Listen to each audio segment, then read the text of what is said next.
Hi అండి, welcome to విజయ శారీస్. ఈరోజు మరొక న్యూ డిజైన్ బ్లౌజ్తో మీ ముందుకు వచ్చాను. ఇది వచ్చేసి మిషన్ ఎంబ్రాయిడరీ, బ్లాక్ కలర్ పైన మిషన్ ఎంబ్రాయిడరీ, ఇట్లా వన్ సైడ్ డిజైన్ చాలా బాగుంది. చూడండి డిజైన్ అనేది బ్లాక్ అనేది మనకి ఏంటంటే మిక్స్ అండ్ మ్యాచ్గా దేని మీదకైనా పేరప్ చేసుకున్న మ్యాచింగ్ అవ్వకపోయినా కాంట్రాస్ట్ కాంబినేషన్లో కనుక మనం శారీ పైకి మ్యాచింగ్ చేసుకోవాలనుకుంటే ఈజీగా మనము తీసుకునేది ఏంటంటే బ్లాక్. కాబట్టి బ్లాక్ పైన నేను ఇలా డిజైన్ చేసాము కలర్స్. ఇది ఒక 4-5 శారీస్కి ఈజీగా మనం వేసుకోవచ్చు. అలా చేసామండి. ఇలా వన్ సైడ్ బంచ్, మిగతా పార్ట్ అంతా కూడా స్మాల్ బుట్ట, ఫ్రంట్ పార్ట్ వచ్చేసి మనకి ఇలా చిన్న బంచు, అలాగే హ్యాండ్ వచ్చేసి మనకి ఇలా బంచు.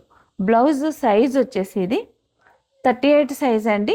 38 అంటే మనకి 36 వాళ్ళకి 40 వాళ్ళకి కూడా ఈజీగా సెట్టింగ్ అనేది అవుతుంది, ఫిట్టింగ్ వస్తుంది. చాలా బాగుంది బ్లౌజ్. కావాల్సిన వారు మీరు వెంటనే బుక్ చేసుకోవచ్చు. బ్లౌజ్ కాస్ట్ వచ్చేసి 1600 రూపీస్ మాత్రమే.